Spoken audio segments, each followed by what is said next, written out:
Hi, my name is George Dagnino. I'm the editor of the Peter Dack portfolio.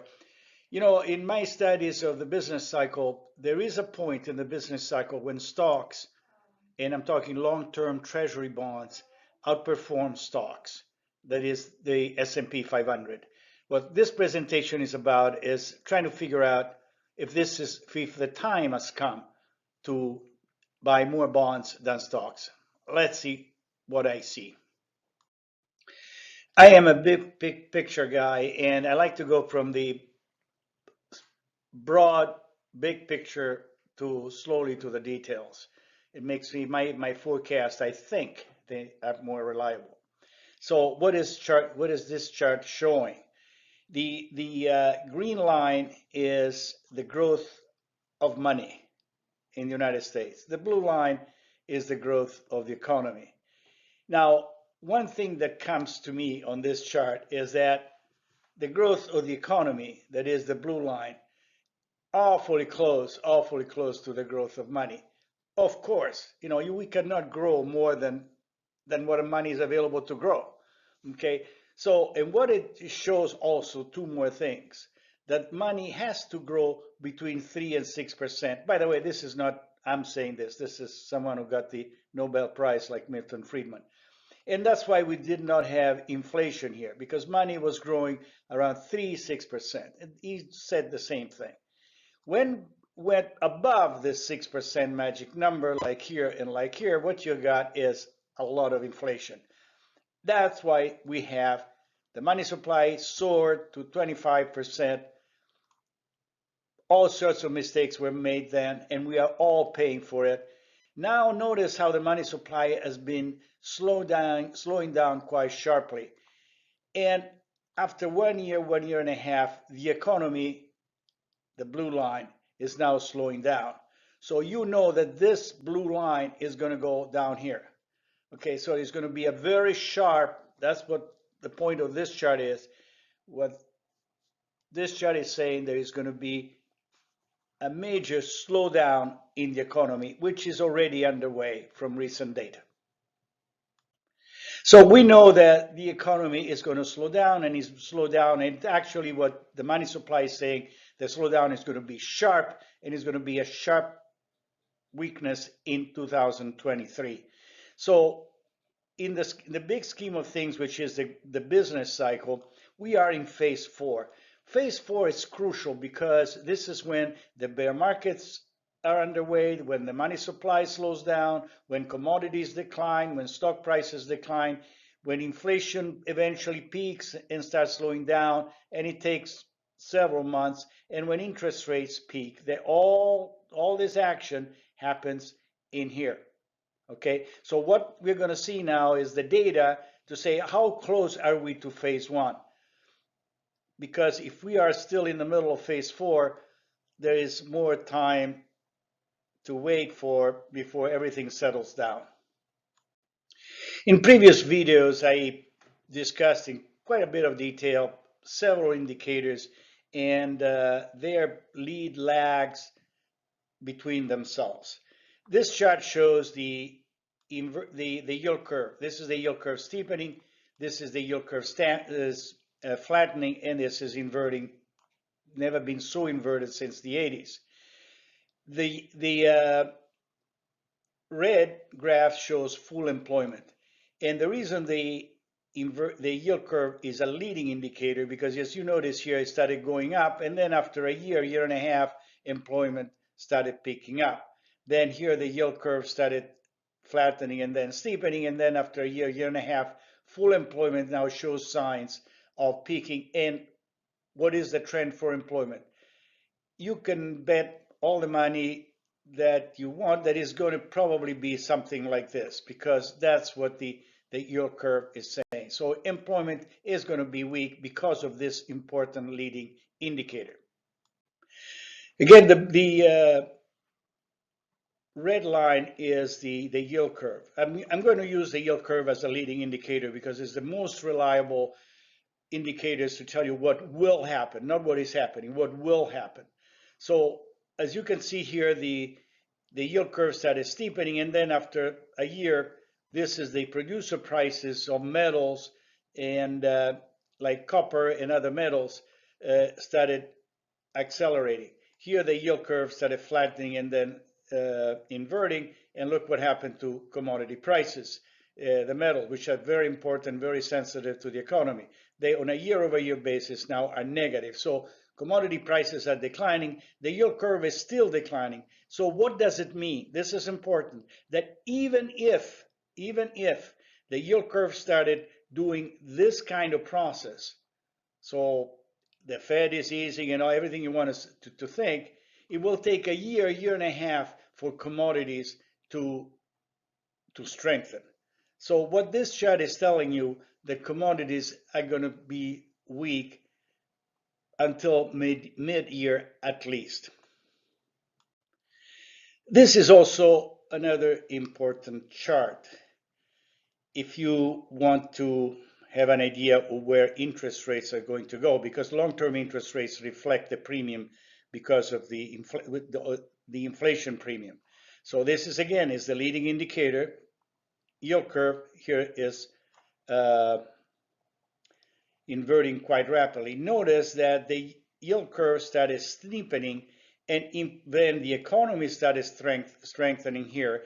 And then the lagging indicator, again, look at my videos explaining lead lags and coincident indicators. Then after roughly a couple of years, inflation started picking up. Now look what is happening now, that the yield curve is going down. And like the lead lag relationships, the inflation now is declining.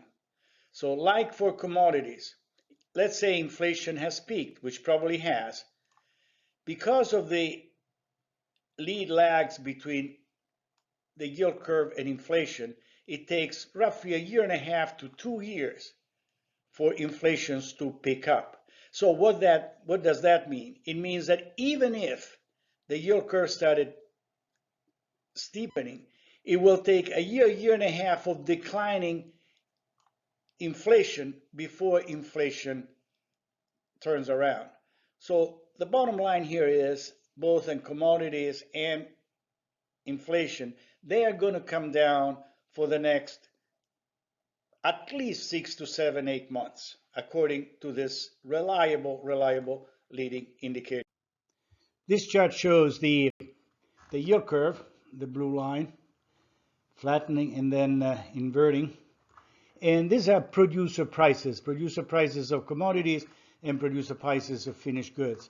And what you see is, again, the yield curve is a leading indicator, started going up. And then roughly after a year and a half, commodities started rising faster. Now the yield curve flattening and then inverting. And then after a year and a half, commodities going down.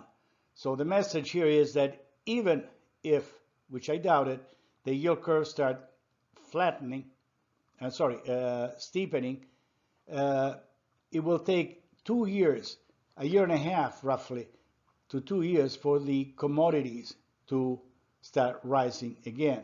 So between now and the next year and a half, commodity prices will likely to come down and decline.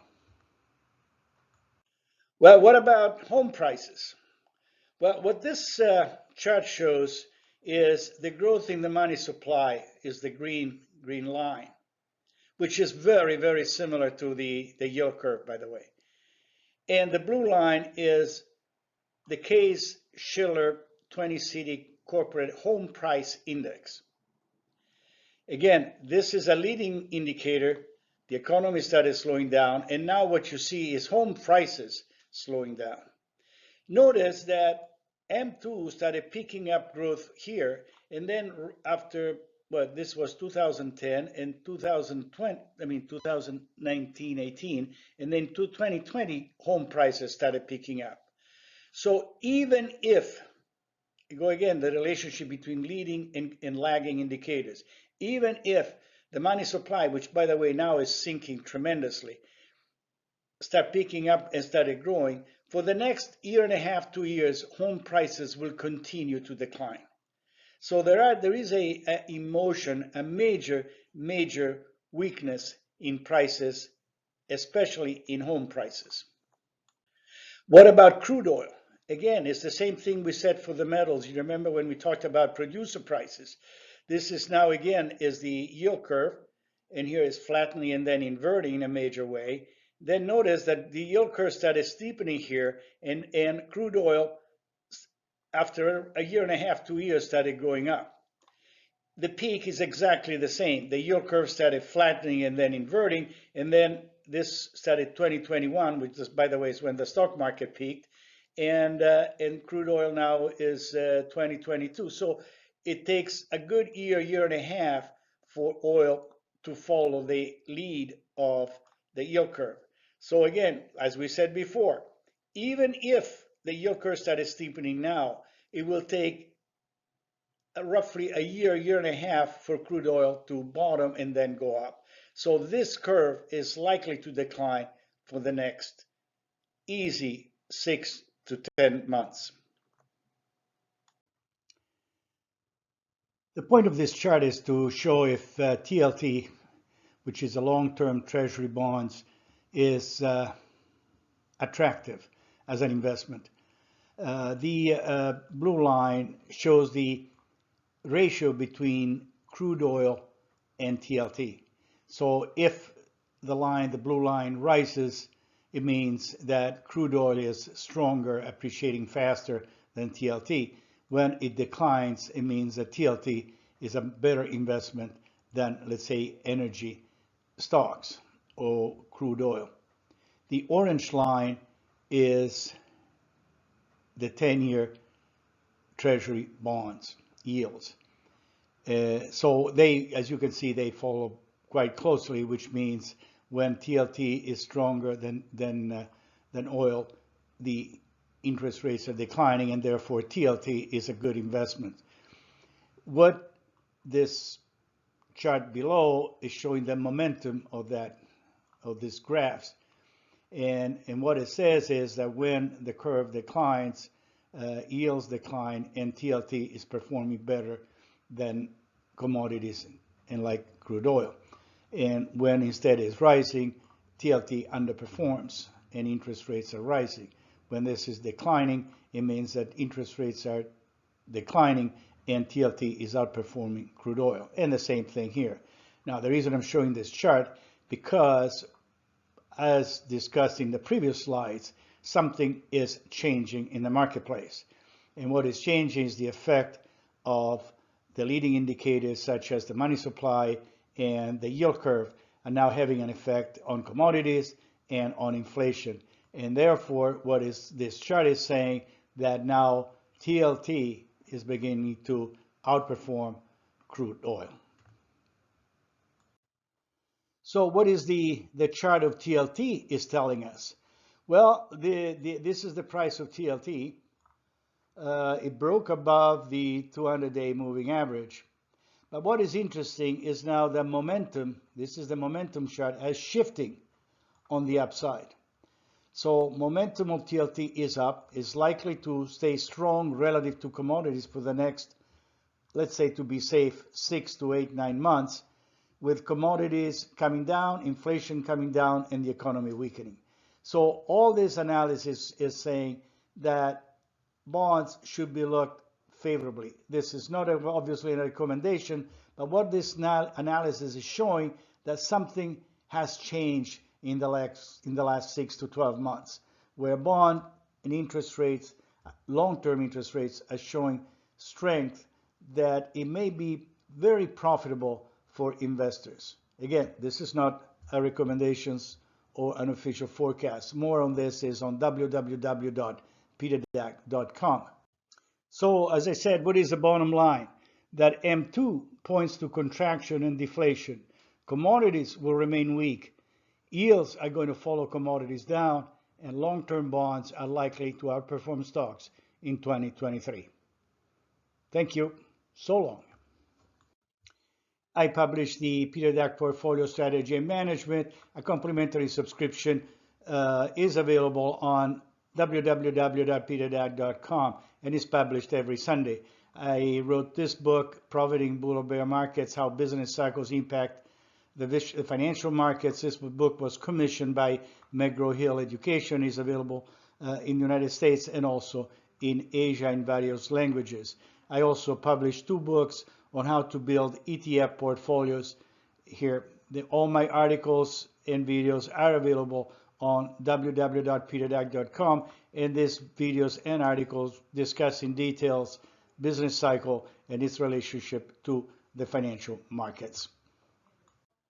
Thank you very much for following my presentation. I hope you found it instructive, and do please keep in touch on www.peterdack.com.